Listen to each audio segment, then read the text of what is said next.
The views and opinions expressed in this podcast do not necessarily reflect those of the Society of Massage Archives. These interviews and commentaries represent the recollections of both the hosts and the guests, and as such, are subject to the occasional slight inaccuracies. The content here is for informational and educational purposes only. You should conduct your own historical research when determining the veracity of any of the statements made within. Greetings and welcome to the Hands of History podcast, a production of the Society of Massage Archives, where we delve into the rich tapestry of massage therapy's past, explore its evolution, and share the stories that have shaped this vital practice. Today is Sunday, November 17th, 2024. I'm your host, Kirby Clark Ellis, and I'm joined today with Sandy Fritz. Sandy is a licensed massage therapist, board certified through the NCB-TMB, and a certified massage and bodywork educator by the AFMTE. Sandy has over 45 years of experience as a massage therapist. You may be most familiar with Sandy through her textbooks, Mosby's Fundamental of Therapeutic Massage, which was first published in 1995, and soon followed by Mosby's Essential Sciences for Therapeutic Massage, both with multiple updated editions over the last 3 decades. Sandy has also authored other textbooks and articles. Sandy is an active member on the executive committee of the International Consortium of Manual Therapies, a science-based interdisciplinary research community and practitioners and researchers. An ongoing passion for Sandy is the evolving future of massage therapy. Welcome, Sandy. Well done, Kirby. Thanks. So let's jump into this discussion today. We've got this interview broken up into about 6 sections, and let's start off. Let's talk about your background and journey, if you will. Can you tell us about your background and what initially drew you to massage therapy? Well, I've been around for the most, all of the recent history of massage going back to 1978, 79, when I first became interested in a massage. Even before that, as an evolving hippie. I grew up in the 60s, and so I was involved with food co-op and that sort of thing. And that was an extension. That was when the humanistic movement was active. Um, I became interested in massage, but people were practicing very eclectic. There wasn't really any regulation, maybe a little bit. I'm self-taught. There wasn't a school, way back in the day like that. So my first book that I worked with was Book of Massage, that was really based on the Eslian concept back in the, they're still operating. So so starting from 1978, 79, the 1980s was the decade of the guru. So there were massage was starting to come into its own. It was starting to try to find a professional footing, um, but it was still very eclectic. And there were people like um, Fritz Pearls and the group that came out of Eslian, and then there were the groups that come out of the Rolf Institute, and AMTA was around, and there was another organization called the International Myoaesthetics Federation, and um, there were people that were on the road providing workshops, and I took those, and looking for what massage was, I guess. So you name it, I've taken it, kind of a thing. But I soon realized that even though people were calling these things different names, that once I got in there and started following through with what was going on, that they were not that dissimilar. And so by 1985, uh,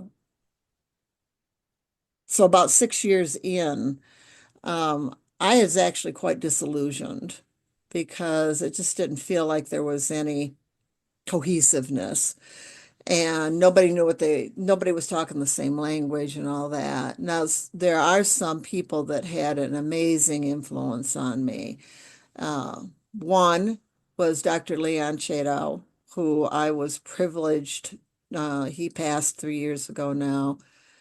I was privileged to spend many, many, many years learning from him and writing books with him, and started having him come to the school, which I started in 1984, which was just the way schools were taught back then. It started in my living room. There was no licensing or anything like that.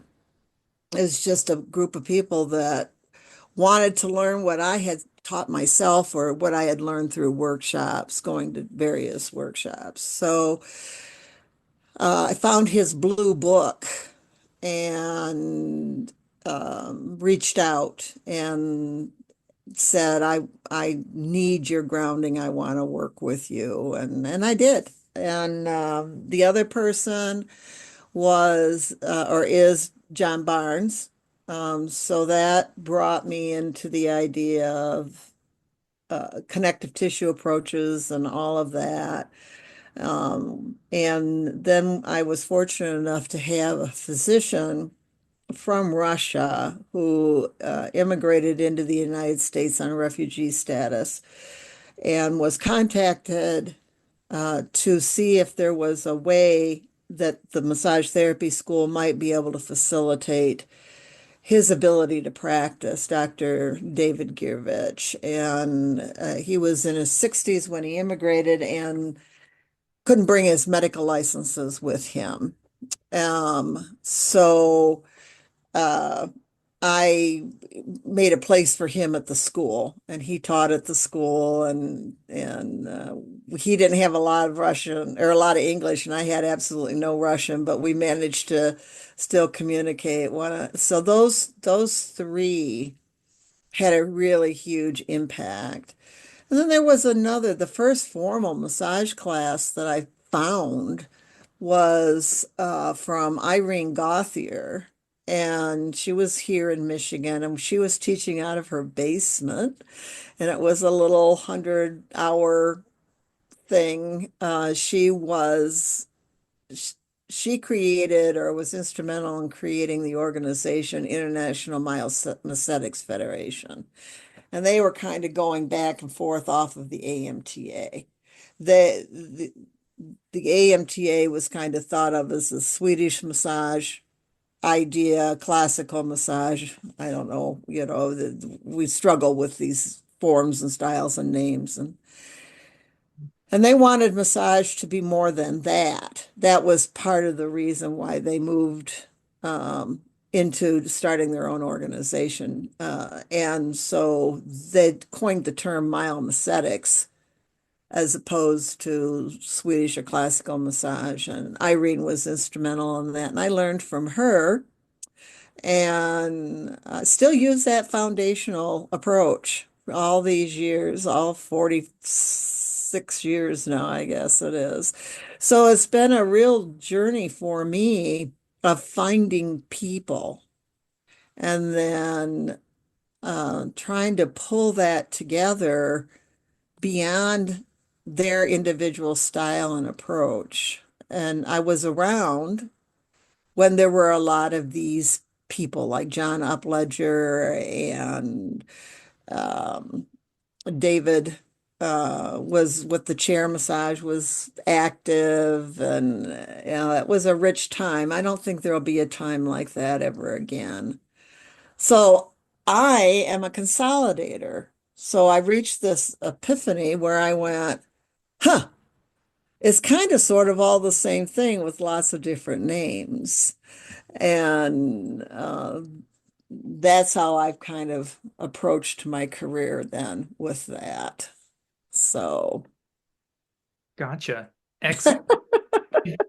If we can go back to, I love what you said about starting in the 70s, late 70s, kind of with, could you talk a little bit more about the humanistic movement and kind of those counterculture, uh, yeah. hippie, I call it counterculture, but and kind of how those kind of where massage fit in with those, Sandy. You know, I was on the very edge of it. I mean, I graduated in 1971, so my formative years were in the late 60s, which was the epitome of a counterculture. I don't know that there will ever be a historical time like the 1960s, especially 65 through 1970. Um, People were just wanting to be less constrained. They wanted more autonomy. They wanted a more direct relationship with each other and food and healing experiences and spirituality. And while I'm not, I mean, I wasn't, in the idea of living in a commune environment or any of that kind of stuff, I was still influenced by that. And coming out of World War II in particular, but before that as well, so medicine had become very mechanistic, and the doctor was God, and people were pretty much told what to do, and felt it started to feel like we were very disillusioned. Additionally, medical science had evolved so that with antibiotics and with anesthesia, surgery became safer and more robust, and thank goodness. I mean, I'm alive today because of surgeons and medical doctors with a triple bypass I had with a heart condition. And so, but it was very disconnected. And once those major illnesses were managed, vaccines was a big part of that. Um, People were suffering more from lifestyle issues. That's where the chronic condition stuff started to show up. And that's not easily treated with a pill or a surgical procedure. And people didn't feel heard, and they, felt discounted. And so healing approaches, and it wasn't, I mean, massage was all mixed into uh, herbs and spiritual rituals, and we brought in a lot of legacy and wisdom from Asian cultures, and it was that kind of a conglomerate that was all coming in together, but it was very confusing. And a lot of people were put off from it because it was massage therapy, because it was sort of kind of all wrapped up in spirituality too. And, it came in conflict with some people's spiritual or religious practices. And so they lumped it all together. And then we also have, at that same time, we were still dealing with, and still are, and I don't know what the future holds on that. Coming out of the war years, the idea of the massage parlor being a place for illicit sexual practices, and that has continued to perpetuate. Because I remember in the 80s, I mean, I was actually young. I didn't have gray hair at the time. I explained myself as much that I don't ring bells and place crystals and chant as I did with I don't provide sexual services. It was navigating both sides of that. And many of the proposals, many of the initiatives that have been brought forward have been trying to separate from both of those, and bring massage therapy into its own as a health profession. Right. And we still struggle with that. Yeah, definitely. Um, I also like what you said about being self-taught. And Yes, can you talk just a little bit more about how you found and how you taught yourself from the Book of Massage? I just followed the pictures. I even had somebody build the table that was in there. Really? Yeah. I had that Still table have for it? years. For years, I had that table, hauled that table around. Yeah, it was trial and error, and then so I got the basic platform out of the book of massage, and then it was expanded with the other books that I read and what I learned from Irene Gauthier and influences from going to various conferences and watching continuing education things. And then from that, my basic platform has not changed very much in many years. My understanding of it, nuances in assessment and understanding what the research says about it. But the basic way I have approached massage has not changed very much. And so variations in pressure and all of that, um, it's it's not that complicated. Massage, the act of therapeutic rubbing, the act of touching is innate.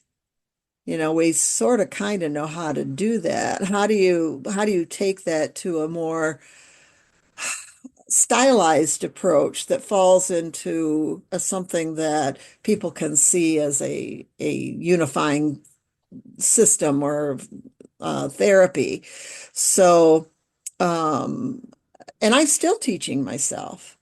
I'm a proponent. I mean, I believe in continuing education and all that. But one of my main tenets is from entry level education at my school through through however we evolve in our professional development, you've got to be your own teacher. You learn from every single client. You learn how to look stuff up. You talk to people. You compare and contrast approaches with things. You reach outside of the massage community. I mean, I had a lot of influence from osteopathic medicine. My Where I live, or where I lived at the time, you couldn't get an MD out there. It was rural Michigan at the time. But the DOs would come out, and they had their own hospitals at the time. And that's integrated and all that. But the main DO college is in Lansing, Michigan. So I had a lot of DOs as clients, Mm. and they taught me stuff, probably stuff that's totally outside of scope of practice at the time. And then what I would do, same with Dr. Chadow and Dr. Girovich, is I would look at that and I would go, how can I make that be massage? How can I make that look and feel like a massage? So, I think we've lost the richness of professional development through self-teaching. And you'll see mentoring posts from me every once in a while on that. Here's how to be your own self-teacher. So, It's an art and a skill, kind of like yes. therapy, to be one's own teacher. Talk just so could you, for those who maybe aren't familiar with the term, could you define in your own words like the humanistic movement and maybe talk a little bit about Esalen? Now, I never went to Esalen, Okay. but I've learned from people who did. And again, I think I could sum it up with people taking back their own control over their own health care, that piece of it. But it was much bigger than that. It was reconnecting. It was re-looking at a what it to be a human being, um, and disillusionment. There was a lot of people were disillusioned about how societal norms were evolving and developing. Um, and they were looking for another way. Now, it wasn't always the best way. You don't say. There and it evolved, but I can remember some of the very, very early AMTA conventions or the IMF conventions, and we were a bunch of hippies just outside of that, one step away from being an active kind of person like that. And we were walking around all dressed up in business suits and, all that kind of stuff, back in the early 80s, trying to act. I don't know what we were trying to do, trying to act professional, and all that until you hit the dance floor. All bets are off at that point. I've been to some of those AMTA Massage Therapy Foundation. Lord, crazy, crazy, crazy. But that was the time of the reemergence of our roots. Um, and the 80s, a lot of the 80s was an attempt to move away from that. Mhm. And it kind of coalesced into the 90s, where all of a sudden we wanted to be seen as professionals or equals. And I was fine with that because I didn't like the culty type of behavior that evolved around following a particular provider or presenter or whatever. I mean, that was part of the problem with the humanistic movement, is it got very culty and placed on, I want to regain and re-embrace my own power. And then you turn around and give all that power to a cult leader. I mean, it was kind of counterintuitive a little bit. It's kind of where you get, yeah, it's kind of the fallback that you get with lineage education and guru. Yes, absolutely. And there's a place for lineage, absolutely. But we have to. I remember back in the 80s when I was, because then the classes were not just massage related. There was neurolinguistic programming, and there was stuff around emotions and this and somatic expression, and it went all over with that. But I was doing a ropes course as part of this. I did the whole NLP, neurolinguistic thing. That was, and I was on a tightrope, and we have an innate fear of falling. So when we're trying, a lot of these experiences put it in situations where we're taking away our protective mechanisms, putting us in a fear or an uncertainty, and then supposedly then you can get in touch with another way. And sometimes it works and sometimes it doesn't. But anyway, I was on this ropes course and I was on a tightrope, and they had ropes hanging down. So you could hold on to one rope and kind of have a false sense of security. You were also in a harness, right? So you're not going to really fall.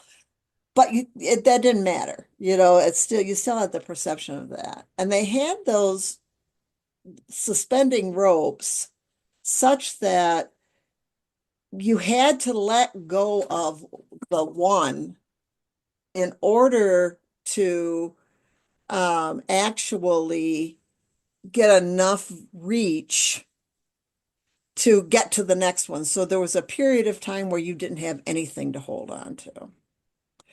Um, and that's kind of what happens with change. And that's kind of what happens with legacy. You respect what you have, you honor what you have, you don't dismiss it, but it's got to evolve. And if you don't let go of it to a certain extent, you can't reach for the next thing. Mm, And we're still stuck there. We still have elements of that in our massage education and our massage practice. sure. But you think like the towards the middle to late 80s, around the 90s is where we start to see this shift from spiritual roots more towards a scientific. Yeah, it was a progression. The 80s were when the new age hit too. So that was kind of a re it was a re-look at, a re-expression of a little bit of the humanistic stuff that was in the 60s, just framed a little bit different. And so I it was confusion and concern at that point about wanting to move into a more mainstream idea of massage therapy practice. And it was in the 90s that a lot of that was instituted, like national certification. And um, the first test for that was 1992, I think. I sat for that. It was paper and pencil. And there was a lot of controversy in the 80s. It was rough. Tell Uh, us more, Sandy. yeah, it was a rough time. Because you had factions and people were trying to find ways, and we had a lot of splintering, and there was the group that wanted massage to evolve all the way to a medical degree, and then there were others that didn't want anybody telling them what to do, and they didn't. So there's fights around licensure. Um, a lot of the problems we have with licensure right now, for example, here in Michigan. There are a whole list of things that are exempt in the law. Structural integration is exempt, reflexology is exempt, Asian approaches are exempt. That all happened in the past because those practitioners, because what the 80s kind of was the decade of the body worker, where you had everything in there. And um, they didn't want to have to be in compliance. And whether we want to believe it or not, most of the legislation was put forth in an attempt to control prostitution under the guise of massage businesses, illegal massage businesses. Mhm. And it's still that way. I mean, if you really, you know, look at what it's about, it's an attempt to control that unfortunate and degrading association. Body workers, the term body work was a way to try to get away from that by using different terms and not using the word massage. Same with trying to go very clinical or medical or whatever you want to call it, to the point of really almost encroaching on like physical therapy scope of practice or chiropractic scope of practice. And a lot of teachers that were massage therapists were going to seed. Dr. Chadow was an osteopath, European osteopath, and acupuncturist. John Barnes was or is a physical therapist.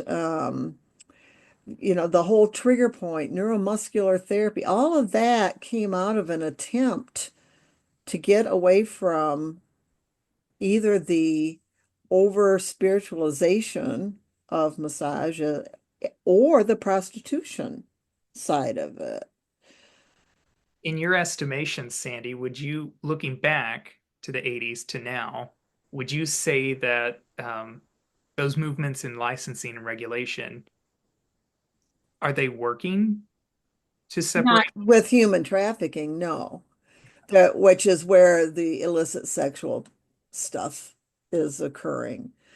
Uh, Licensing didn't do much with that, whether it's state licensing or if it's establishment licensing, and certification didn't help it either. That was supposed to be a way to bring a credential that would be a separation. But licensing has done some things. The formalization as an occupation, it puts some parameters around practice in terms of developing scope of practice. It opened up a platform for education and formalizing of schools. Um, it has been a level of differentiation in terms of other health professions or other service professions, being able to um, say, well, we are licensed, therefore that separates us from that sort of thing. But licensing was not, I mean, there was a lot of controversy over licensure. And so there was a push to put certification in play. And then that got watered down because all of the other bodywork things that were out there wanted a piece of that. They didn't want to be included in licensure, but they didn't want to be excluded from the idea of being able to obtain a credential. And then the body of knowledge just got way too big. You can't know everything about this and then everything about that and everything about the other thing. And it became a nightmare to try to develop tests and stuff for it. And we're still struggling with that. But we're multicultural. There's a rich cultural, historical, indigenous uh, layering of massage therapy. And I was involved, you mentioned the International Consortium on Manual Therapies. One of the physical therapists was a historian. That's what they did there, a historian for physical therapy. And one of the things we did as part of that was to trace our history. And osteopaths can trace it back to a founder. Physical therapy can trace it back to a founder. The chiropractic can trace back to founders. Massage therapy has no founder. We have no, it's been part of caring forever. It really didn't get formalized. There was a couple of places in history where it became formalized. One was in the 1800s, and then another was in when AMTA back in the 40s, kind of a thing. Sure. Um, so it's it's something that is just kind of intrinsic, and to professionalize it so that people can feel confident and safe in the providers they use, so that the value can be um, embraced. We can go, yes, this is a valuable thing to do. It has benefit. It's that sort of thing. Um, Licensure played a part in that. So did research. There was a lot of research. Mostly it started out in acupuncture, but there was a lot of research that came out of the uh, late 70s, 80s, and then we started to look at the importance of research. The Massage Therapy Foundation was formed. Um, so, but they were looking for a mechanism, and the other professionals were doing the research. So nursing, physical therapy, chiropractic, that sort of thing. Tiffany Field had the Research Institute. She's been a huge contributor to that. Um, so the the understanding of what we do, um, that it everything that we do really works for the same, I don't care what you call it, works through the same physiological mechanism. How can it not? We all have a body, right? It's a stimulus response. We stimulate the body response. That's what it is. And as we try to formalize it or try to turn it into protocols or try to study it, we try to differentiate exactly how we would adapt to affect fluid movement or relaxation or whatever. And then unfortunately, each of those took on their own life with unique names and unique language, and we all busted apart again. But that the research has been and still has the potential to be a unifier if we would pay attention to it. So, And invest in huh? and invest in it. Yeah, yeah, and we don't. I was discouraged that the massage therapy community did not participate more fully in this gathering of people that use manual therapy across the globe. Hmm. And it's not because they didn't know. That was discouraging that there was an opportunity there was missed. And I can go back and I can show you where there were opportunities missed because we either couldn't work together or whatever. The massage therapy body of knowledge was an opportunity missed. Um, and that was unfortunate. And it had to do with people. People mess things up. And so we're still dealing with professional identity and ego and I'm a better massage therapist than you because I do XYZ and I work in this environment, so that makes me more special than what you do and we can't move forward if we continue to do that.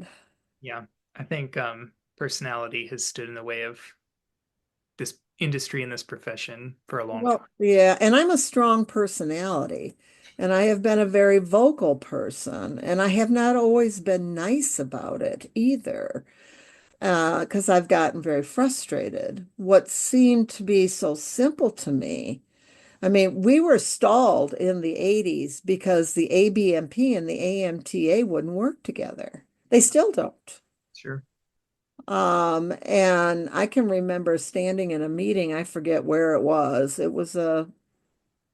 Might have been a research meeting when the foundation started to hold them. Feels like it was in Vancouver. Um, they, I remember standing up and saying, why don't you've been talking about talking for the last 5 years. Why don't you get into a room and talk? It's kind of the same frustration I had around ergonomics and biomechanics. That's really legacy there. And it really should be grounded on a solid biomechanical ergonomical platform. And we just started that through the Massage Therapy Foundation. All these years, people have been teaching, well, my way, I do it my way. This is the way you should do it. And it's obviously not working because people are getting hurt. So but you couldn't get anybody together to talk about it. And everybody had their own idea, and I'm just as culpable as anybody else on all of that. A lot of the leaders of those days have either retired out or passed away or whatever, and we're floundering now for leaders. Um, the people, the torch wasn't passed. And so now, whether it's been especially in the 2000, 2000 and on, there's been massage is not different. The practice of massage is really different. And it hasn't been embraced very well, but employment is a major thing. I can remember being again at an AMTA conference when Massage Envy was being proposed. And I recognized the value of that business platform right away. And people still don't get it. Yeah. And so I remember I think it was the AMTA attorney at the time. Uh, Lots happens in the halls and these places. And I said to him, what do you think about this? And he says, it's the future. I don't care what anybody thinks, it's going to happen. And it's going to end up being to the benefit of people. And now we've got the franchise system, which is different than a chain. They are not the same thing, even though the words are used. The business models are very different. A chain is like an octopus. Everything is in the brain at the head, and then there are tentacles of the same things that go out. So Walmart, Myers, Kroger, they're chains. There is no individual decision making in the individual locations. A franchise isn't like that. A franchise is a brand that people buy into, but the owners, a franchisee is just using that as a scaffold to build an individual local business with a tremendous amount of autonomy in terms of pay structures and scheduling and all that kind of stuff. It is not controlled from a central office. And that makes a big difference on how you negotiate if, a wage or anything like that. That's still not understood. And yet it's continued to grow and grow and grow in spite of us Yeah. and provides an extraordinary um, launch pad and a full life career for massage therapists that before that model, it was self-employed. And if you were not self-employed, that was it, and if you weren't good at that, then you failed. Whether you were a good massage therapist, or a great massage therapist or not, you floundered and you failed. Right. That broke my heart as an educator because I would see these great massage therapists come out of the program, but they just were not in a situation where they could um, navigate the whole self-employed thing. Yeah. So So you mentioned Irene's school. Was that your first formal like massage classroom type setting? No, I had found some workshops that, I learned a little bit of a shiatsu protocol and a couple of other day or 2 day or, so I had some of that, but that was the most extensive consolidated education. But I'd already been practicing 4 years when I found that and went into that. So, Have you always um, been in Michigan, Sandy? yep, Okay. yep. I'm a real world traveler. I live, function, work 30 minutes from where I was born. Hey, at least you got out 30 minutes from there. Yeah. Some people don't. I've traveled a lot. I mean, I did again, back in the day, based off of the textbook that you mentioned that came out in 95. But before that, because of my association with John Barnes and Leanne Chadel, I had done some workshop training. I've been around the country. I've never been a traveler by nature. Yeah, so I have loved the remote stuff like this because it is much less stressful for me.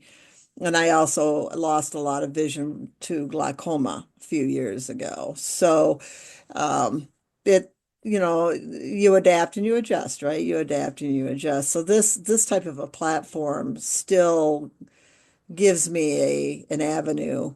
Um, and COVID taught us that we could communicate and learn through this. Not everything, but we could. So that was one of the upsides that came out of that. Yes, definitely. Let's see. Were there any other texts besides the Book of Massage that really helped you in your foundational education or that really helped you or that you looked to when writing your own textbooks? Yeah, there was because so. I didn't want to write textbooks. I really do have raging dyslexia. And so spelling and handwriting and some of that stuff, that's really hard for me. And when I started doing, when I started teaching, I was looking for books that I could use to develop it was really informal, right? And, we're in my living room, whatever. So we had an anatomy book, and then we had uh, a generalized high school type anatomy book, and then we had the book of massage, and then we had the wellness workbook. And that was kind of the idea of the psychosocial and all that kind of stuff that went with it. Uh, um, not Janet Travell. I'm gonna lose the name. I'll get it. Had written a book. Pat Benjamin was instrumental in working with her in the later years, but she came out of physical therapy. Oh, losing my train of thought. We'll see if we can remember that as time goes on. But there was also the Travell and Simons books that came out that looked at the Fran Tappan. I knew I would think of it. I had the chance to actually meet Fran Tappan and spend some consolidated time with her. And she had written Healing Massage Techniques, I think was the name of it, and it came out of her doctoral thesis. But Hmm. she was instrumental in bringing forth physical therapy. She came out of physical therapy. There was Beard's Massage that came out of nursing.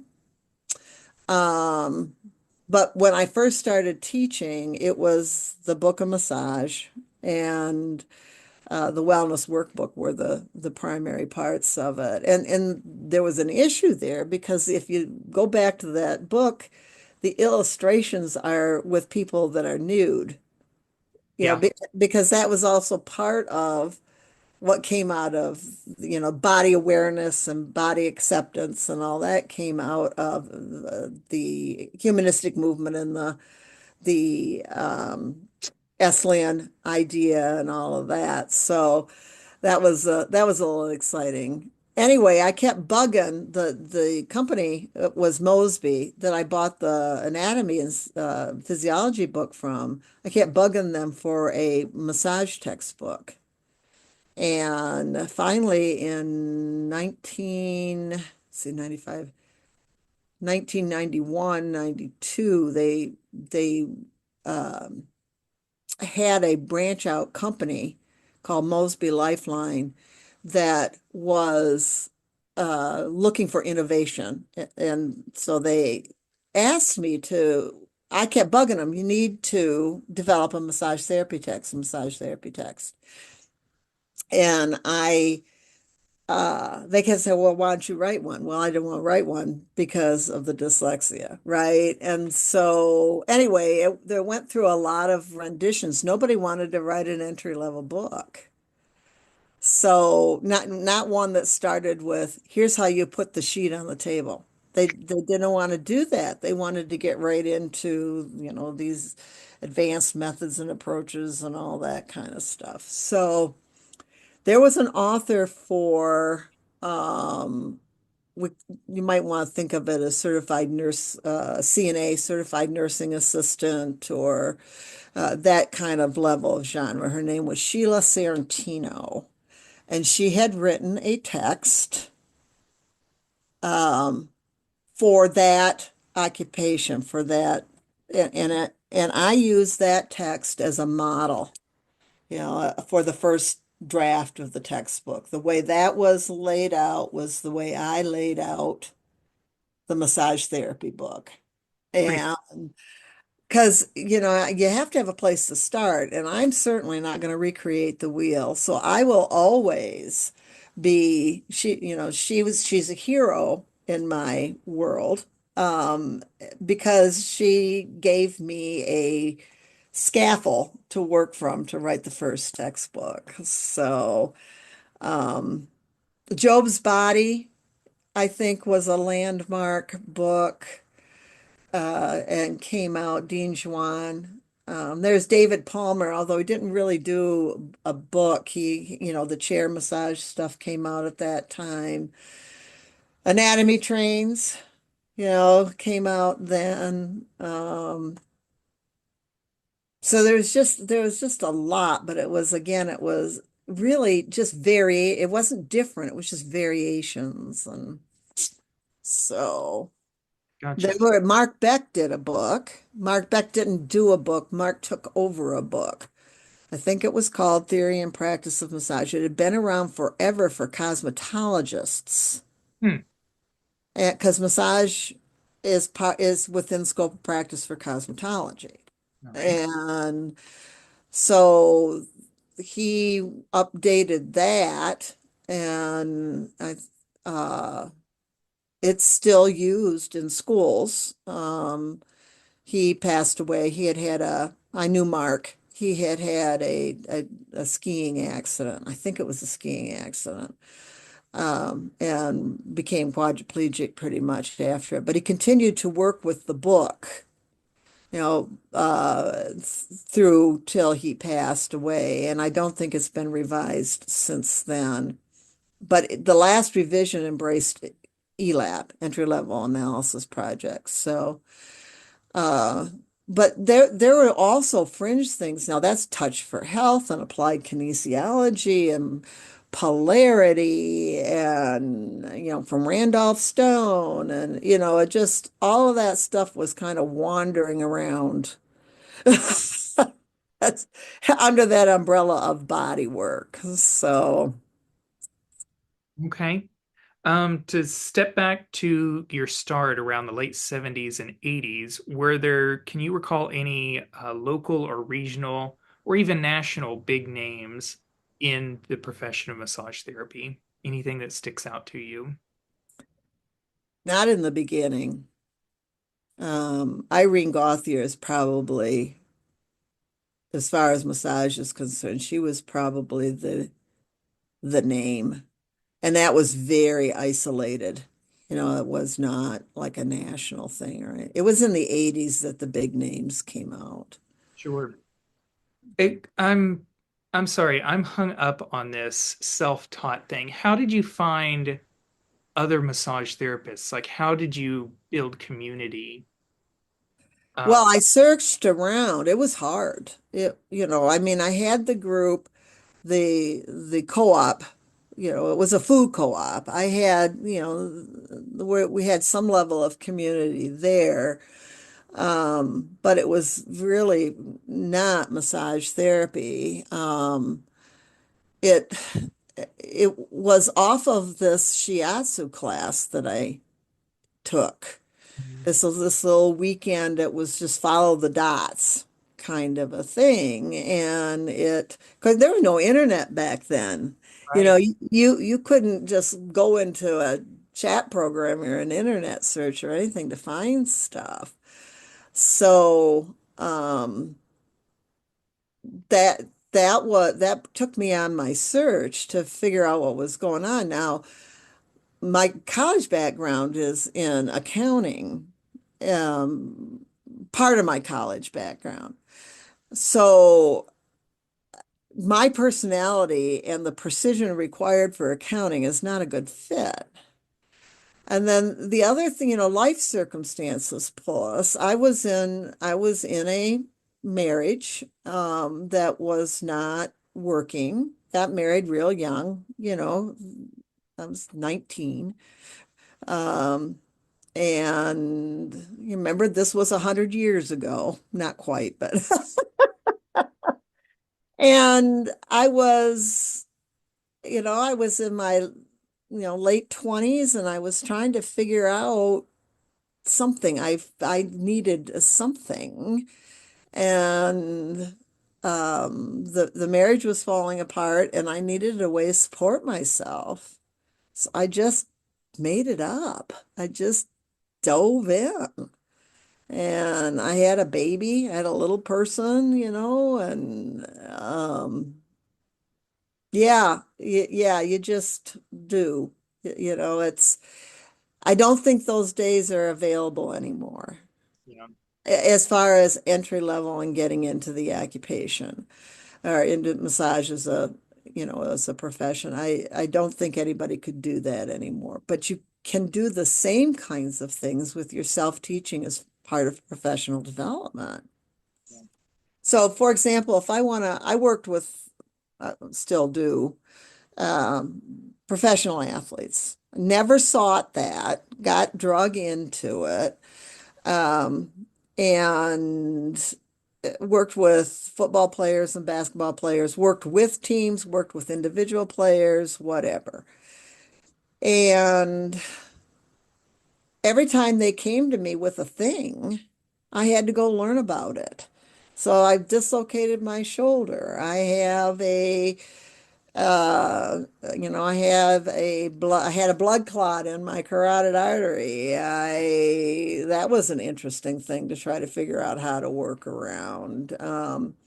I ended up with the cold because my immune system was suppressed because of training camp. So every experience I had, just like all the experiences I had with the osteopaths in the first part of my career, all of those were opportunities to gain knowledge. And there's a lot of trial and error, which is kind of scary when I look back on it.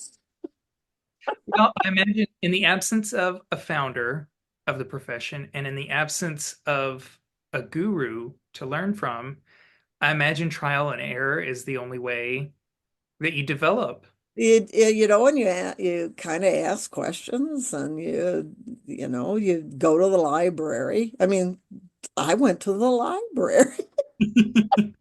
They're great, and we should continue to support them. Yes, we should. We should support libraries. So, um, but that's critical thinking. See, because I had to figure it out on my own, I had to rely on critical thinking and the trial and error sort of a thing. And that's hard to teach. I struggle with that with my own students and when I write textbooks, how do I write a textbook so it's not a recipe? Um, and some teachers and some students don't appreciate that I work really, really hard to not write a textbook that is recipes because recipes don't work. Yeah, you have to have a platform. Like I had a sequence and flow from the book of massage. So you have to have a place to start and how to get your structure Yeah. in play. Um, but then you need to use critical thinking and too many factors. You say, well, if somebody has diabetes, you do this. Well, or asthma, you do that. You just can't do that. One of the athletes I worked on for years and years and years, a high level professional football player, had asthma. And so, I worked with him as that sports massage, but we primarily worked on his breathing. Yeah, so, and I had to go learn about asthma. And is it a problem with the inhale or is it a problem with the exhale? And what are auxiliary breathing muscles? And then Dr. Chadow brought a lot of that in because osteopathy has a rich grounding. My platform for fluid movement is osteopathic because they did a lot of procedures for thoracic drain and lymph movement and all that kind of stuff. And the lymphatic pumps and all of that's where that information came from. All right.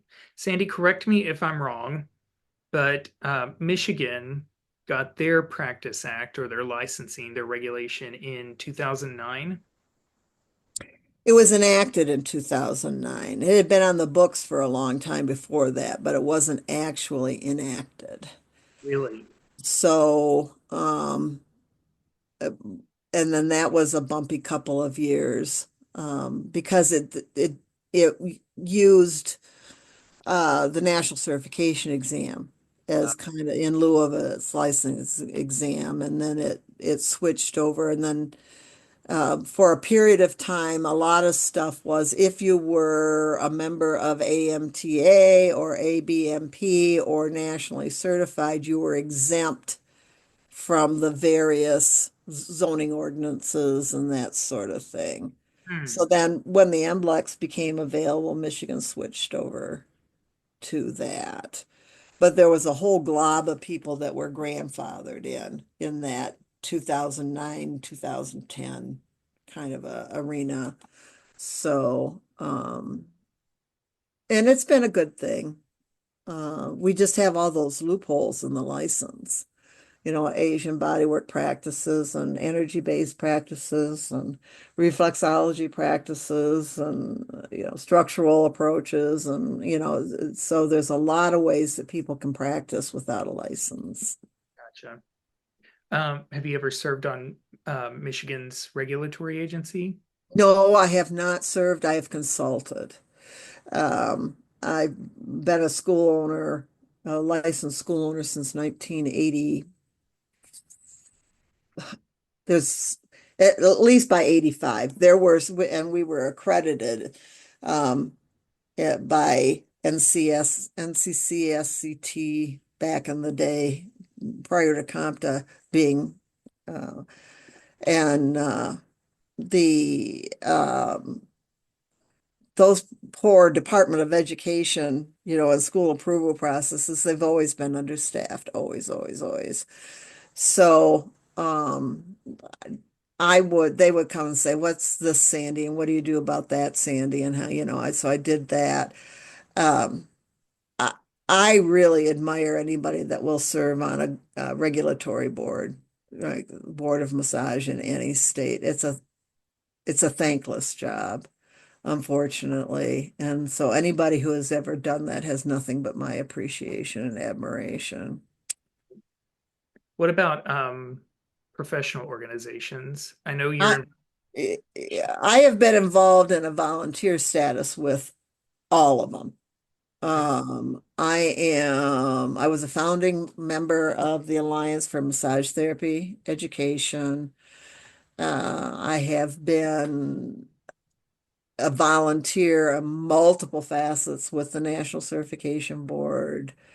Um, I have been a member and an advocate and a voice within both the AMTA and the ABMP for years. I was at the meeting where the Federation of State Massage Boards was formed. How did you first hear about the national organizations? Well, I became aware of it after I found the classes that Irene was teaching in her basement, Irene Gauthier, because she was a mainstay in the International Myomasetics Federation. And the IMF and the AMTA were like oil and water. Um, And so um, I became aware of that, of the AMTA, and I can remember, getting the side eye when I started to go some AMTA meetings, and it seems like there's always been this kind of pushback and never this move forward. But anyway, AMTA did persist. IMF eventually over the years has faded away. Um, and so that's how I got with the AMTA, as understood what was going on with that. And then, um, would that have been before the schism that led to ABMP being founded in the mid? no, that was different.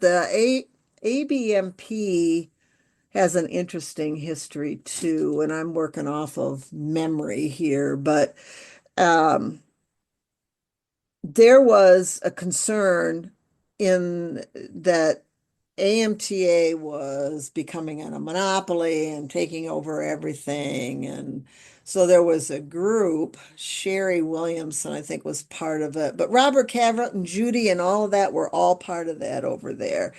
And so they started an organization that was less formal, but it morphed quickly into the ABMP, which is a for-profit. It's a business. And they offered insurance and that sort of thing to kind of counteract the AMTA's monopolizing what was going on. And they embraced the idea of body work. So Association of Massage and Body Work. Same with the MBLEX, even though the federation is the Federation of State Massage Boards, the exam is massage and body work Um, so the advent of the national certification exam pushed out of the AMTA, and it was kind of done.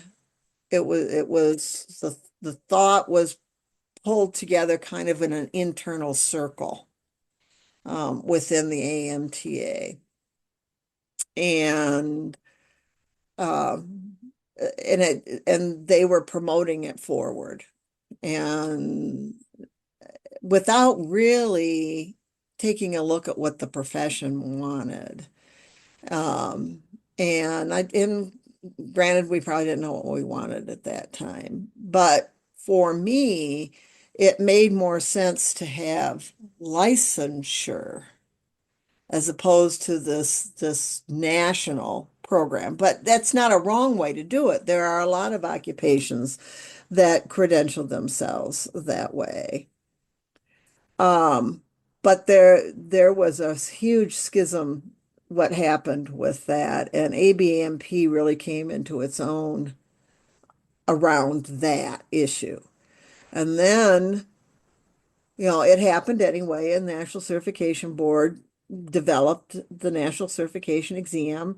And then because state licensing was coming into play, states started to adopt the National Certification Exam as a licensing exam. And then the National Certification Group became very busy because there were a lot of people seeking to take this exam now because of the creation of licensure in many states, and they fell apart under the burden of it. And they had turned all the operations pretty much over to a management company that were not necessarily directed to massage, and there was conflict with, well, what's on the test and what's not, and way it goes until the states were frustrated because information wasn't being transferred, and just it got too big. It got too big too quick without the infrastructure to manage it.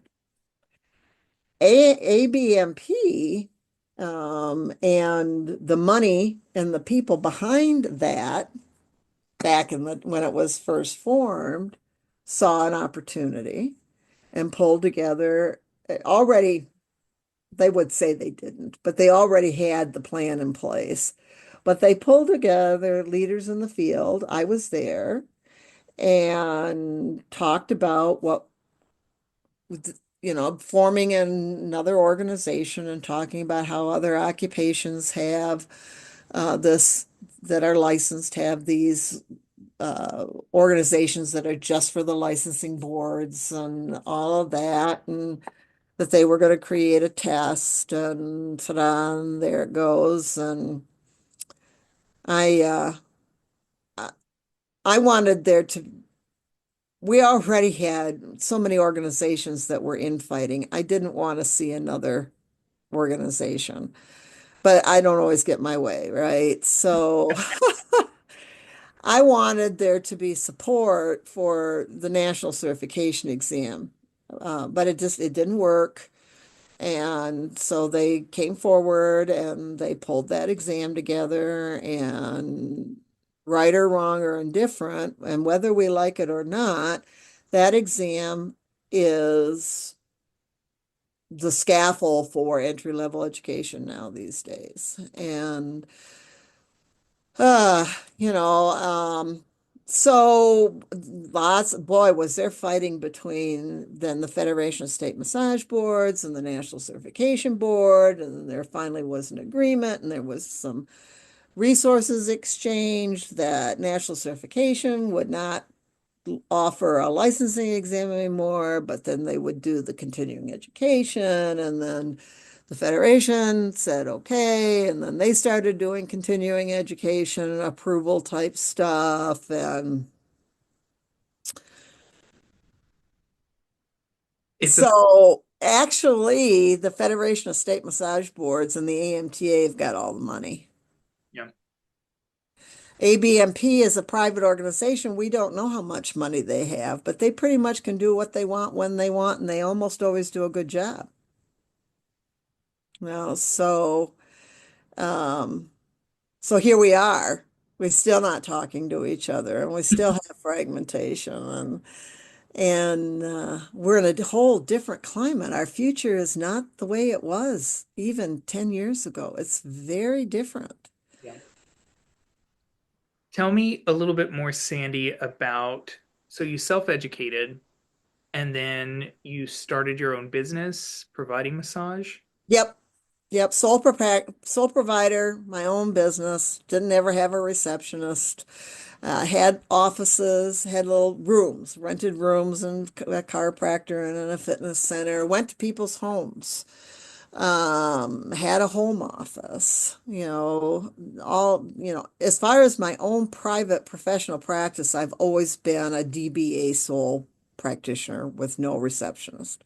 I've always just done that. Now, 10 years ago, under the influence of my daughter, we did buy into a franchise, Massage Green Spa. And I did that because there's still so much controversy and misinformation about that structure, that business structure.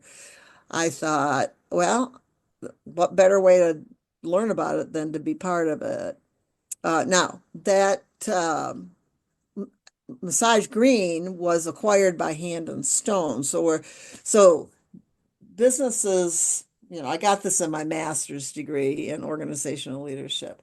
A concept comes out, a massage therapy franchise, Massage Envy. Then people look at that, successful, and then a whole bunch of them crop up, and they're local or they're small or whatever, but they're thriving along. And like with Massage Green, there was like 50, 60 stores across the United States. And so we've got a bunch of them now. We got the Now, and we've got this and we got that. But there's Massage Heights and Elements and Hand and Stone, and Hand and Stone, because what happens with all these little startup kinds of things, then bigger acquisition companies come in and acquire them, which is what's happened now. And so AMT, or Massage Envy, has changed ownership as its own corporate entity many times, and is governed under an acquisition group. And Hand and Stone has been acquired by an acquisition group, and so then they brought Massage Green and now Levita in underneath of, well, you experienced that, underneath their business model. And so we chose not to do that because our demographic just doesn't support the the brand that Hand and Stone puts forth. We're still semi-rural, and um, so now we're almost to the end of transitioning out of the franchise model into a wellness center model, which incorporates with the school. So when you look at all of those different business models, I've done them all, and I know what it's like to hire. I know what it's like, I know what it's like to contract. I know all of that kind of stuff because I've lived it. And the business models have not changed substantially over the years. It's just what has moved into massage therapy and how we're accommodating to that. So where I saw a proliferation, now I'm seeing a contraction. The franchise model is still growing exponentially, but it's fewer systems. Consolidating. Yeah, so what that's a good word. So how that is going to affect things in the future, like brand names and employee standards and because they're all franchises are all individually owned. Yep. So there's talk about unionizing and that sort of thing, but you'd have to do the micro unions because you can't unionize. The corporate doesn't have the control to do that. Franchises cannot be unionized as a brand. You can't do it. But the the demand, the future demand for massage therapy and that sort of thing, I think there will be a shift in how massage is integrated into these larger wellness center concepts. And AI and robotics is going to be something that we're going to have to take a look at as part of what we offer or what we look at as part of our occupation and what we do. It won't replace us, but it's going to be there. And, so that's the future out there. And a bigger company like Hand and Stone can develop a licensing agreement with the robot manufacturer that's out there, and then they can bring it in, whereas an individual owner could never afford to do that. So those are some of the things that are in the future. Um, but if we put too many obstacles up for massage therapists to move into entry-level practice, it's going to be real interesting because these bigger conglomerates, they'll find another way. They just will. So, yeah, it's interesting. Yeah. Tell me about how you decided to start your school, Sandy. I didn't. Just like with the textbooks, I got busy and I had a couple of people that said, "Will you teach me how to do what you do?" There wasn't any regulation. You could just do what you wanted to do. And I said, "Okay, I will teach you, what I'm doing." So that, I was working a tremendous amount of hours. I've always worked full time in massage therapy. It's just until the eye stuff got me and inhibited my travel that I didn't have what most people would consider a full-time practice. To me, I had moved back to a half-time practice, but I always saw 30, 35 clients a week. It was just the way it was. But that's a relatively low um, number of people that you need to have to support an individual practice. So when back in the early 80s, when somebody said, "Will you teach me?" I said, "Well, sure." Well, then they told somebody, which told somebody, which told somebody. So now I got all these people in my living room. I start this class sort of thing and find out I'm pregnant with my son Luke. So I always know how old the school is because I know how old Luke is. And Luke, who is kind of my legacy coming, he's got his own history, his own thing, but he truly grew up under a massage table. And so it reached a point. I taught really informal for a couple of years, and then it reached a point where I was not able to function under the radar, so to say, and needed to go through a formal proprietary school licensing process. So I did. And during that time, that was in the 80s again, and AMTA had kind of a school approval thing kind of going on. And I sort of kind of did, looked at that and, but that's what happened. I evolved into it. And at one time I had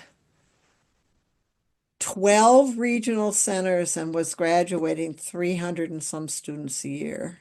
Um, No financial aid, all self-employed, all self-selecting. hmm, You know, the reason why I went ahead and got the accreditation is because I wanted a pathway for academic degrees.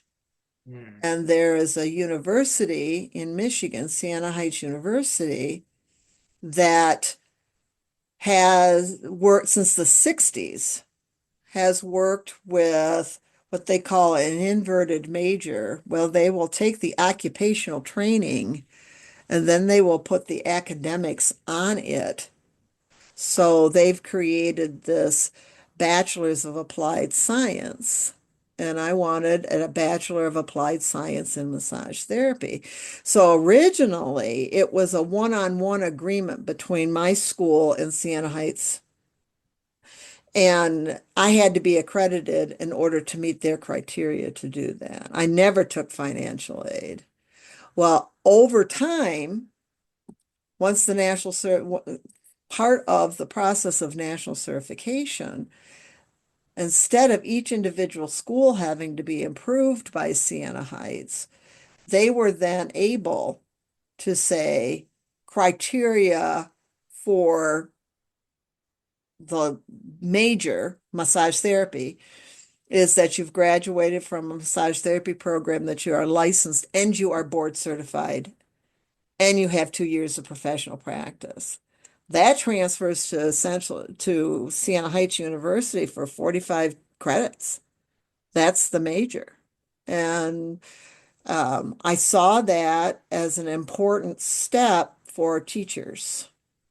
That was my motivation. And it's there. Unfortunately, it's not utilized as much as it should. It's one of the major advantages of board certification. And so my I've it was my dream way back in the day. I mean, we worked on that for over 25 years to get that through and on that sort of thing. So, but Allison Mitchinson within the VA system worked for 25 years to get a job description for the VA. She's one of my heroes. You'll never see her mentioned in a history discussion, and yet she persisted for 20 plus years within the VA system, pretty much on her own. And now there's a job description for the VA and all kinds of stuff happening. And you know, one person persisted with that. all it takes is one. It is. It does. Yeah.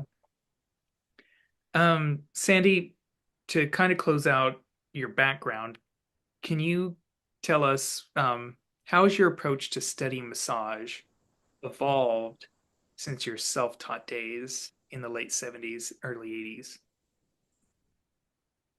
Well, once licensing, things kind of all consolidated together. So a bunch of stuff consolidated together. One was the Pell Grant. All right. So initially accreditation, when I was first accredited, it was not a pathway through ACCSCT.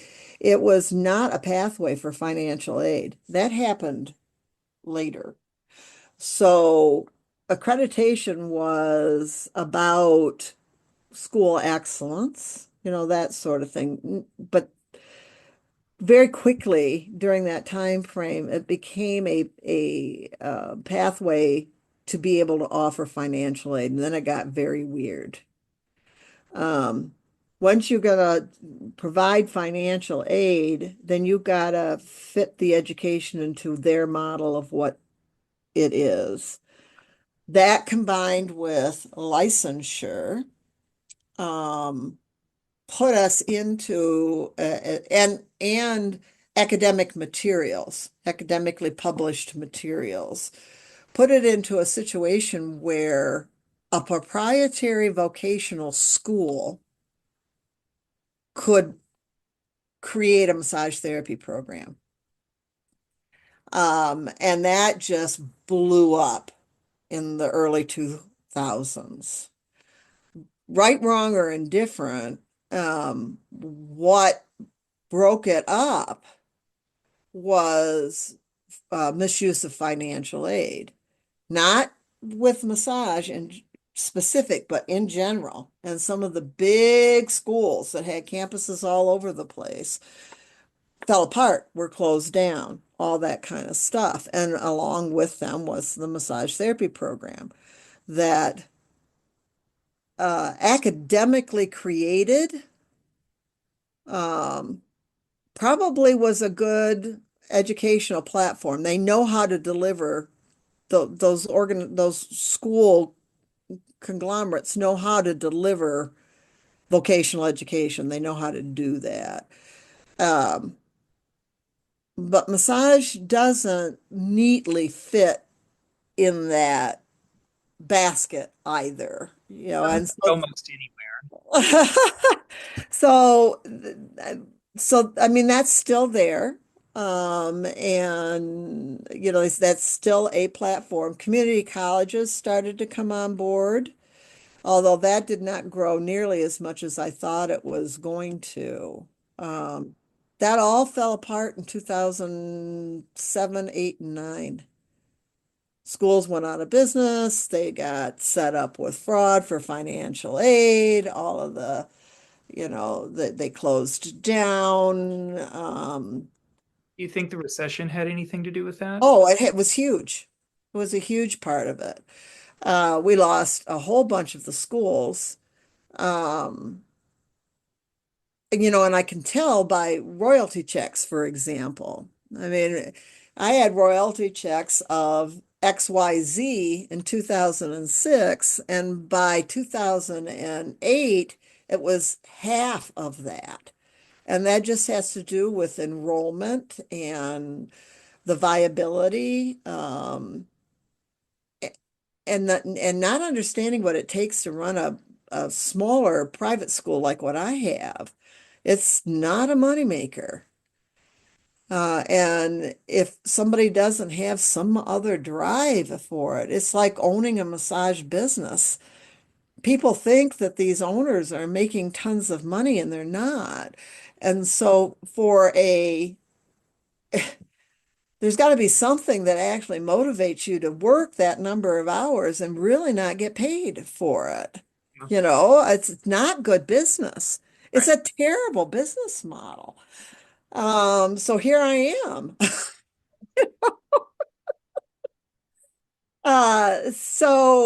And then we had the event in 2019, 2021 with COVID. But it was already happening. Um, and people, some people, not a lot, but when we started to have employment as a mode of career pathway, the old massage guard did not understand the employment model. They only understood the self-employment model. Right. And so you can't compare in self-employed, you can't compare a business gross or what you bring in to W-2 wages. You can't do that. If you look at it realistically, you may, for a given number of massage hours, same volume, either place, you're going to make more in, people don't like it when I say this, but you're going to make more in an employment sector. And you work with a quality employer that handles all the business stuff. Because if you're self-employed, you're everything. You're your own employer. You Two know, jobs. you got two jobs and you got to do all your own laundry and your taxes, and the list goes on and on and on. So if I do 20 massage sessions or 30 massage sessions, most people can't do that. 20 massage sessions as a sole provider, a sole practitioner. And let's just say they're hour sessions for math. Yeah. All right. You're not working just 20 hours. You're working 40 at minimum. Right. You Every know, now you can go over and you can work a 25, 30-hour shift in an employment sector and you're done. Yep. You're done. And that transition has still not, it's it's really unfortunate. It's still not honored. And so people that go into their career pathway in that type of an environment become disillusioned and they don't see it as real massage. I can't be a real massage therapist if I'm working in a franchise. Well, of course you can. Um, and you can do it in a way that serves population and you work to your strengths and you have support system around you and all of that. Um, but that is, that was a huge paradigm shift when Massage Envy came on. Yeah. And we still haven't come to grips with it. It's and the self-employed legacy, we can still do it. I will fight forever for autonomy and self-employment with massage therapists where they can go and put up their own shingle and I will fight for that forever. Sure. But um, it's really fading away because it's hard work. It's grueling.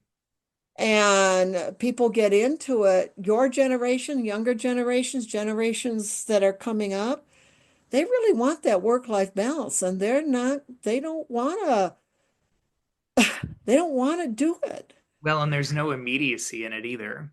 Absolutely not. Instant gratification in being self-employed. So I would never discount it, but to say to somebody, you're not a real massage therapist unless you have your own practice, that's just wrong.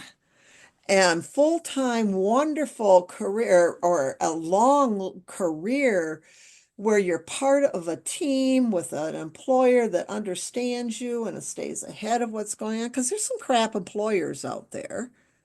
But there's some crap massage therapists too. Yeah. As an employer, massage therapists are not good employees as a general rule. So how can you have a solid progressive team where it's a win-win for everybody? Right. When you've got massage therapists to say, well, I'm not going to do laundry. That's not my job. Well, if you were self-employed, who do you think's doing the laundry? Kind of a thing. So this is the meeting of the past, the present, and the future happening here. And the employment sector is going to win. But it's going to evolve, and it already has. Yeah. They're going to have to come to grips with pay structures and that sort of thing. But so is the massage therapy community. Yeah. And it's the if we just look at it very pragmatically, we make more than an LPN sometimes. We make more than many medical or health technician occupations that have more education than we do. We make more than they do. And that's not taught adequately to the new person coming in, so they're discouraged before they even start. Yeah. And, I don't want anybody living in poverty and all that kind of stuff. But if you really look at the statistics, massage therapists are doing okay. They're doing better than, economically, they're doing better than what would be indicated by the education. That's Um, what's that? encouraging. It is encouraging, but we all got to learn to live a little lean these days, you know. Yeah, that's not a bad idea. No, learning to live on less and be happy about that's the future. That's the other part of it. And I think the younger generation embraces that better than mine. Before we move on, Sandy, tell me about MT Bach. The massage therapy body of knowledge, that was an initiative from so all of the organizations, the alphabet soup of all the organizations, got sort of kind of finally got into the same room together.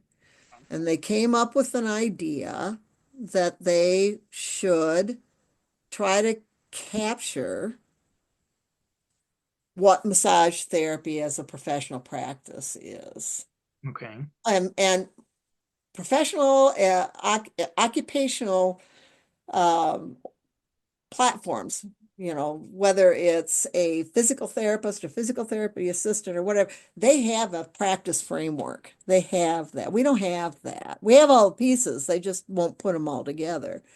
So they did come together on that, and they hired a project manager to do that, and they brought together experts. Now, I was not on that. I was on the periphery of all of that, but they brought a lot of people together and they had a lot of discussions, and they looked at the textbook material at the time, and they looked at the research at the time, and they looked at how the practices were evolving at the time, and they came up with a document that defined the totality of massage therapy. It was not an entry level document. It, but it defined the stages that you can go through with that. And the first thing that happened with it is that the bodywork community had a fit Oh, because it's the, so then that had to come in, and then then there was problems around, they couldn't agree on the definitions. And then bless our hearts, were very clicky. And so the one clique didn't like that the other clique had stuff to do with it. And so this happened and that happened. And so it just got put on a shelf and left. And it is just such a missed opportunity. it's it's disappeared. Um, any of the links that you look up, I can't find it anywhere. The massage therapy body of You knowledge. can find it. I found it recently. You can find it, but boy, you have to hunt. I think it is being housed in the Alliance for Massage Therapy Education. Um, Really something but to you can still find it because I had to find it to confirm it for the new textbook editions. it. So it's still there. Now out of that, they say, "Oh, well, let's just recreate the wheel and do it again," but we'll say that this is for entry level now. So then they came up with the ELAP, entry level analysis project. That was an exciting series of events, but what came out of it was good. And one of the things that came out of it was approaching the idea of a unifying terminology. Yeah, which we still aren't quite there yet. Yeah, because you cannot define massage therapy through one lens, which is Swedish massage. Swedish massage is wonderful, but it's only one form. You have to back out of it one more step to get a little bit more generic. And so, if the definition of effleurage, which is a French term, If that definition is gliding, then we need to move to the definition terminology and not the unique terminology. And that's basically what happened.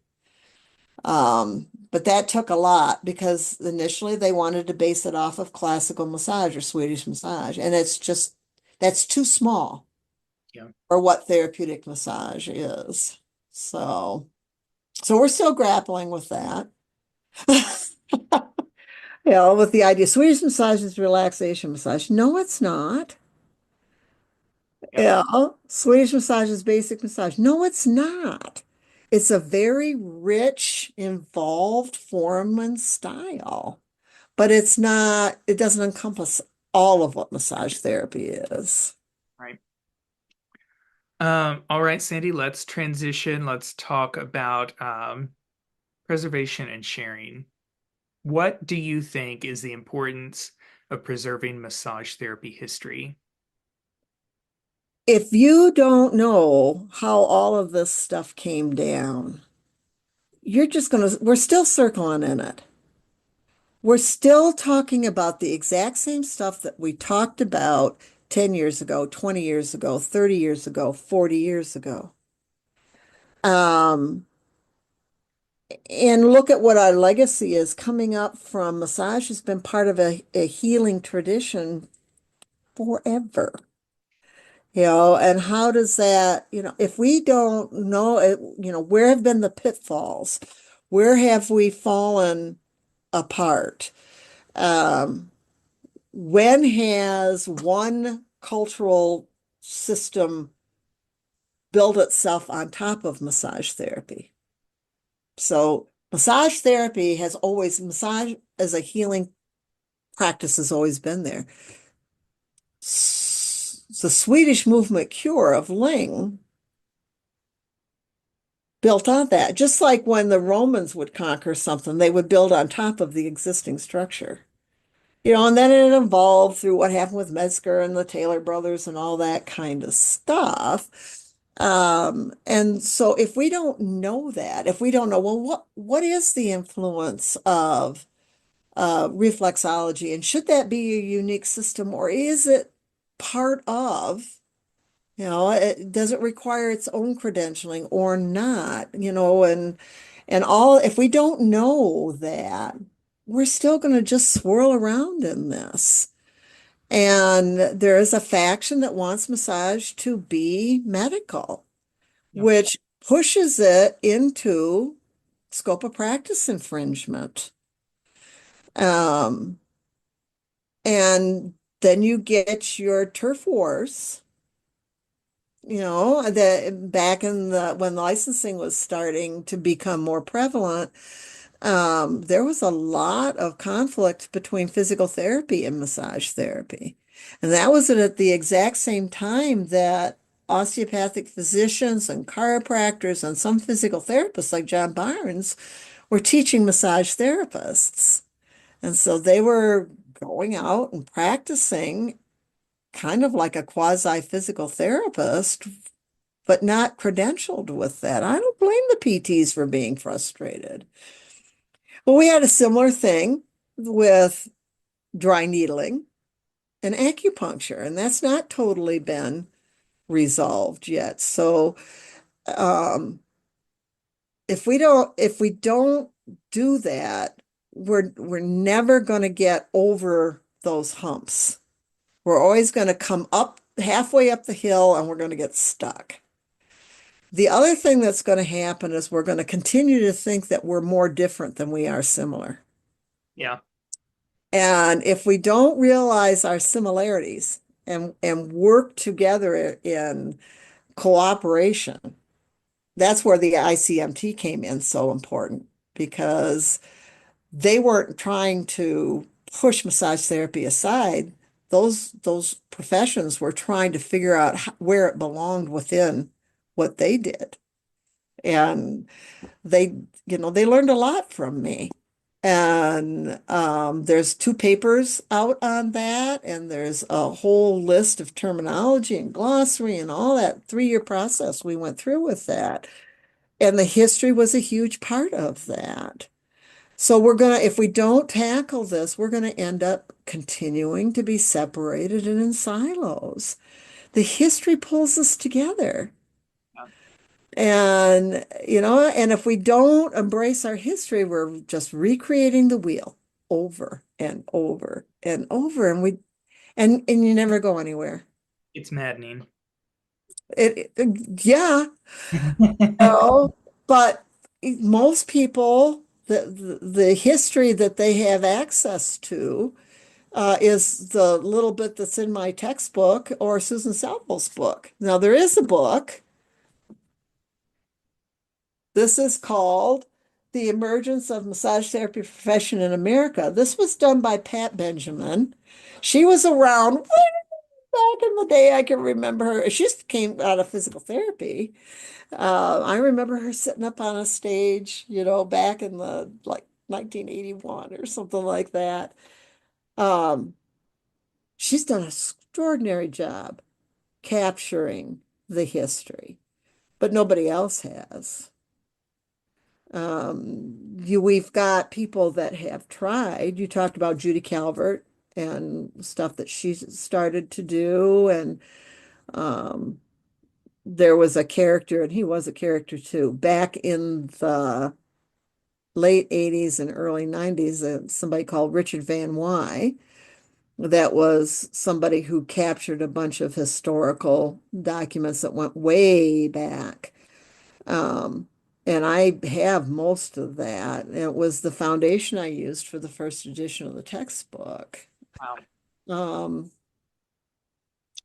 because a lot of what we do with massage therapists is manual therapy that has evolved or formalized, more formalized is a more better term, out of osteopathy.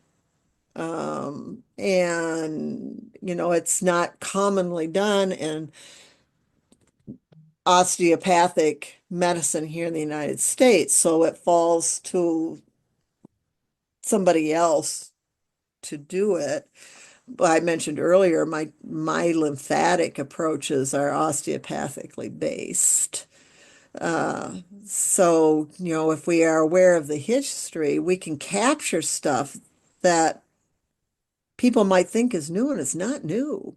Yeah. It's been discussed, it's been looked at. It might need to be refreshed. It might need to have, it put foot the filter of new research. Right. Um, but it's it's probably already been done, and it's back there someplace. So Just the gotta. other thing is that people don't stay in this occupation long enough sometimes. Yeah. I'm a rare bird, You're right? And they don't stay around enough to transfer legacy, to transfer. I did whatever Dr. Chadow or Dr. Girovich asked me to do. I never questioned it because I wanted their information. right. Um, I don't see that happening a lot anymore. So Sandy, let's move into some closing thoughts. Four questions for you. The first one, what legacy do you hope that your work on massage history will leave for future generations? unifying terminology. I really hope that I have an important part to play with that, um, so that we can communicate with each other. And the other part of what I hope to leave with legacy is that massage therapy is a unique health service that nobody else provides. You don't have to be sick to benefit from massage therapy. Um, that there's a wholeness and a totality of it that embraces certainly physiological outcomes and health benefits, but also compassion and connection and relaxation and all that stuff that goes with it. Um, those are the things I hope, and I'm fortunate. I am really fortunate because I have my son, Luke, my youngest one that I got pregnant with when I started the school. He has moved forward with legacy and is now writing with me because Elsevier required me to have a legacy plan when I reached a certain age. But I also have my students. And I have the massage therapists that work in our wellness spa now that have exposure to myself and to Luke for years instead of just a weekend. So I think I have a legacy, and I hope that I do due diligence and justice to the legacy of Dr. Chadow and the legacy of David Girovich, and um, because they were a huge influence not just on me but on the massage therapy community as well. Whose account of massage therapy, whether this person is dead or alive, do you really wish were recorded and preserved? I don't know because most of our leaders were not primary massage therapists. Hmm, I have always been, that's what I've always been. But if you look at many of the legacy teachers out of the 80s, they were not primary massage therapists. Betty Vaughn, sure. um, I would support Benny Vaughn, even though he also is a physical an athletic trainer. Um, he embraces and appreciates massage therapy for massage therapy, and Okay. he's still around. Right. Kind of along those same lines, who would you encourage or challenge to participate in this podcast's future episodes? I would like to see you get Benny Vaughn. Um, That would there's David Lauterstein, who is out of he's in Texas. There's Julie, who's part of all this. She's been around a long time, Julie has. Um, there's Pat Benjamin, if she's still available to interview. A lot of a lot of those people have, like I say, moved on or have passed on. Um,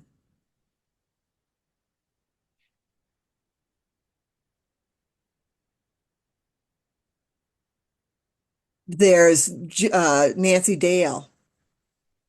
I think Nancy Dale would be a wonderful person for you to interview. Um, those are the ones that immediately come to mind. all right. Excellent. Sandy, is there anything else that we haven't covered that you would like to share? Or would you like to tell people who've been listening to this where they can find out more about you, how to connect with you? Well, one of the things that Luke and I have decided to do, you talk about legacy and preserving stuff, is that we have decided to support and populate the school YouTube channel, which is Health Enrichment Center. Um, and that's the name of the school too, so you can search me that way, Health Enrichment Center. I'm active on Facebook, so you can message me that. I'm trying to do Reddit, but I don't think I'm getting it yet. But the YouTube channel is our way of saying here it is as best as we can do it so that it's unencumbered by bias and opinion as much as any one person can do that, that it's easily translatable and transferable into your practice. It's evidence of informed as much as conceivably possible. It's based on ergonomic principles and sound. It's done in some of them are more formal, some of them are very relaxed. We film in the classroom, and That's our way of saying, look, for free. We never intend to charge for that or monetize it or anything. As far as the textbooks are concerned, I go through and for instructors and or students, I walk them through every single chapter, how to, what's important, how's this going to lay out, and so that is a way that you can gain a lot, and it's absolutely valuable in terms of the self-teaching that we talked about. And so those, and then through the textbooks too. I mean, I take that writing of those textbooks extremely serious, and Luke is on with me now as a co-author. Um, I I hope to capture what has been, bring it forward to what is now, and lead into the future with those books, and not do it based on a recipe, but do it on a way of developing a thought process and a level of self-teaching and professional growth. Those are the things that I can do right now that would have a lasting influence. And I will zoom into a classroom, and talk to students. I don't put myself out there as I'm not going to develop a curriculum for you or anything like that. But I want to help, and I want to influence, and I want to encourage, and I want to mentor. And I try to do those things through these types of platforms. So, Excellent. Well, Sandy, I want to thank you for your time and participating in this podcast with us. You've been listening to the Society of Massage Archives Hands of History podcast. You can find us more about the Society at societyofmassagearchives.org. We're also on Facebook and Instagram at Society of Massage Archives. Thank you so much, Sandy.